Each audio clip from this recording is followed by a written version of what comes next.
श्रीमंत शंकर देव जी की महान परंपरा को भी शीश झुकाकर प्रणाम कर कर मेरी बात की शुरुआत करना चाहता हूं। मैं असम में आया हूं। आज लसित बरफुकन जी के नाम पर पुलिस एकेडमी का लोकार्पण हो रहा है। दूसरे चरण का भूमि पूजन भी हुआ है। मैं भारत के वीर सपूत और महान योद्धा जिन्होंने मुगलों को उल्टे पैर असम से दिल्ली तक वापस भेजा था, वो लसित बरफुकन को प्रणाम कर कर मेरी बात की शुरुआत करना चाहता हूं। ये पुलिस एकेडमी जिस तरह से विजुलाइज की गई है, उसका पहला चरण जमीन पर उतारा गया है। दूसरे चरण का मैं पूरा क्रियान्वयन कैसे होगा वो देखकर आया हूं।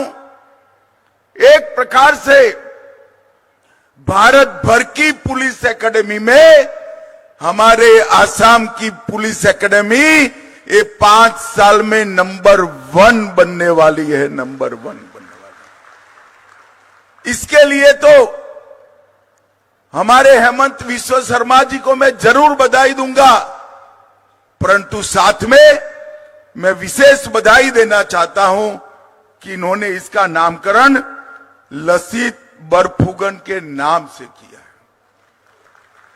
ये महान योद्धा जिसने असम को मुगलों के सामने विजय दिलाई, और मैं असम सरकार को बहुत बहुत बधाई और अभिनंदन करना चाहता हूं। भाइयों बहनों, मैं 7 साल का था तब मुझे लसित बरफुकन के व्यक्तित्व के बारे में पढ़ाया गया था, मगर जब तक ग्रेजुएशन किया एक भी पुस्तक में लसित बरफुकन कहीं सरकारी कोर्स में नहीं थे। लसित बरफुकन को सिर्फ असम तक सीमित किया गया था। आज लसित बरफुकन की जीवनी 23 भाषाओं में अनुवादित होकर देश भर की लाइब्रेरियों में बच्चों के लिए उपलब्ध है।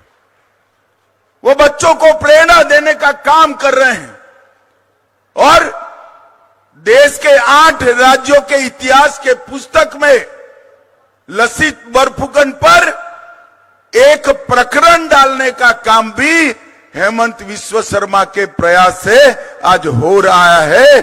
आसाम के इस वीर सपूत को पूरे देश की जनता जाने और उनसे प्रेरणा प्राप्त करे, इसका काम हुआ है।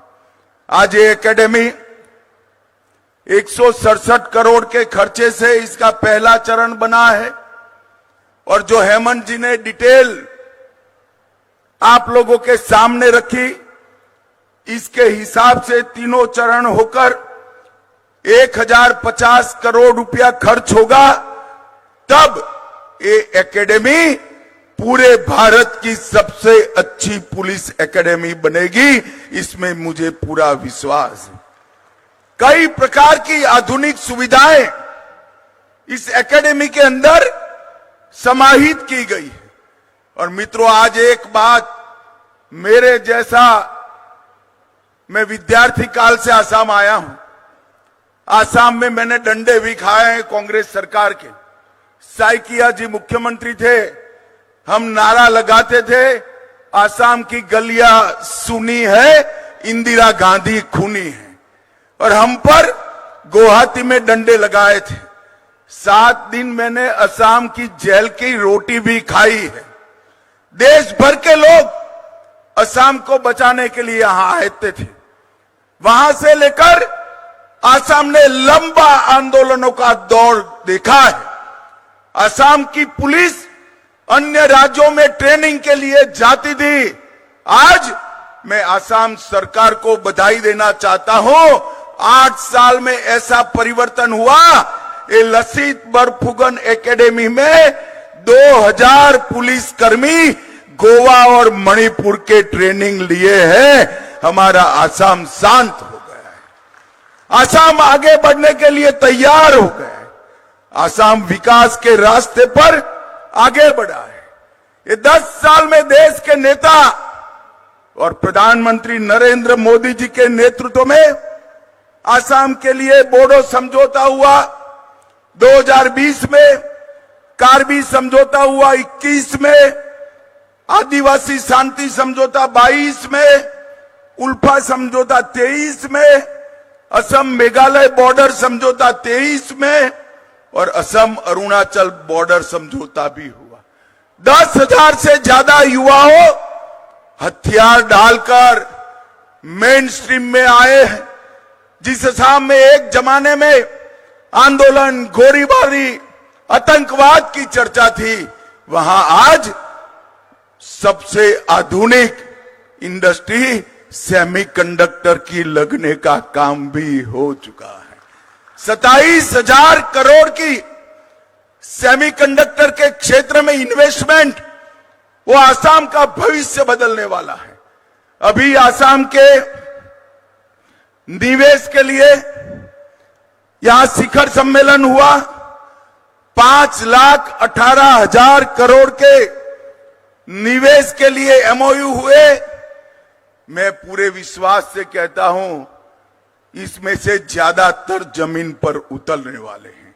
और भाइयों बहनों, मोदी सरकार असम के विकास के लिए और 3 लाख करोड़ के प्रोजेक्ट इंफ्रास्ट्रक्चर के लेकर आ रही है। ये 8 लाख करोड़ के प्रोजेक्ट इतने सारे रोजगारी पैदा करेंगे कि एक जमाने में कहा जाता था आसाम का बच्चा पढ़ लिख लेगा तो देश में कहीं नौकरी करने जाएगा। आज मेरे आसाम में देश भर के लड़के नौकरी करने आए, इस प्रकार का स्थिति का निर्माण हो रहा है। कांग्रेस के शासन में 10 साल में आसाम को 1,27,000 करोड़ का डिवोल्यूशन ग्रांट और ग्रांट इन एड मिला और मोदी जी के 10 साल में 1,27,000 करोड़ से बढ़कर 4,95,000 करोड़ रुपया हम दे चुके हैं। 4 गुना अधिक पैसा हमने कांग्रेस पार्टी के शासन से एनडीए के शासन में, बीजेपी के शासन में दिया। मैं पूछना चाहता हूं कांग्रेस पार्टी को, आसाम को इतने साल तक आपने दंगों की आग में झोंका, ग्रांट नहीं दी, शिक्षा की व्यवस्था नहीं की, इंफ्रास्ट्रक्चर नहीं बनाया और शांति भी नहीं आने दी। मोदी जी के 10 साल में इंफ्रास्ट्रक्चर भी बन रहा है, शांति भी आई है और कई प्रकार के उद्योग भी लगे। 10,000 करोड़ की लागत से 200 किलोमीटर से अधिक लंबी भारतमाला परियोजना, धुबरी फुलवाड़ी पुल 3,000 करोड़ की लागत से 3700 किलोमीटर ग्रामीण सड़कें, 3400 करोड़ से सिलचर चुराईबारी कॉरिडोर 4 लेन करना, मजूली द्वीप, यहां पर सर्वानंद जी बैठे हैं, 1,000 करोड़ से अकेले मजूली के लिए नया तटबंध और सड़क बनाने का काम किया है। ब्रह्मपुत्र के पुल पर 6 लेन पुल बनाने का काम निर्माणाधीन है। 382 करोड़ से नेशनल हाईवे 715 के पर माजुली और जोरहाट को जोड़ा जा रहा है। 1100 करोड़ रुपया गोपीनाथ जी के नाम से एयरपोर्ट का एक्सपेंशन, रेलवे में 9,000 करोड़ का लोकार्पण, 1,000 करोड़ के मूल्य से एम्स, तुमुलपुर में मेडिकल कॉलेज, नलबाड़ी में मेडिकल कॉलेज, कोकराझार में मेडिकल कॉलेज, धुबरी में मेडिकल कॉलेज और कई सारे इंफ्रास्ट्रक्चर के काम नरेंद्र मोदी जी के नेतृत्व में हुए हैं। और गरीब कल्याण के लिए 58 लाख घरों में पहली बार नल से जल पहुंचा, 1,80,00,000 लोगों को 5 लाख तक का पूरा इलाज फ्री ऑफ कॉस्ट किया। 43 लाख घरों में शौचालय बना। 2 करोड़ 32 लाख गरीबों को हर महीना प्रति व्यक्ति प्रति माह 5 किलो चावल फ्री ऑफ कॉस्ट मिल रहा है। 51 लाख गैस के सिलेंडर मिले। 21 लाख घर देने का काम भी भारतीय जनता पार्टी की दोनों सरकारों ने मिलकर किया। और आसाम की जनता ने भी, मैं राष्ट्रीय अध्यक्ष बनकर आया था, आपने सर्बानंद जी को मुख्यमंत्री बनाया, फिर से चुनाव आया, हेमंत जी को बनाया और दोनों चुनावों में मोदी जी को भारी बहुमत लेकर आपने प्रधानमंत्री बनाने का काम किया है। आसाम की जनता ने भी भारतीय जनता पार्टी को प्यार दिया है, उत्साह दिया है, आशीर्वाद दिया है और भारतीय जनता पार्टी ने भी शांति लाने का न केवल प्रयास किया, शांति लाकर दिखाई है। इंफ्रास्ट्रक्चर बनाया है और अब हेमंत जी के नेतृत्व में 5 लाख करोड़ का इन्वेस्टमेंट आ रहा है। आसाम के युवाओं के लिए एक स्वर्णिम भविष्य आगे है और मैं हेमंत जी को बधाई देना चाहता हूं। जब वो मुख्यमंत्री बने, मिलने आए, मैंने कहा था सिर्फ 5% कन्विक्शन रेशियो है, कैसे आसाम की जनता सुखी रह सकती है। इन्होंने 3 ही साल में इसको 5% पर से 25% बनाया है।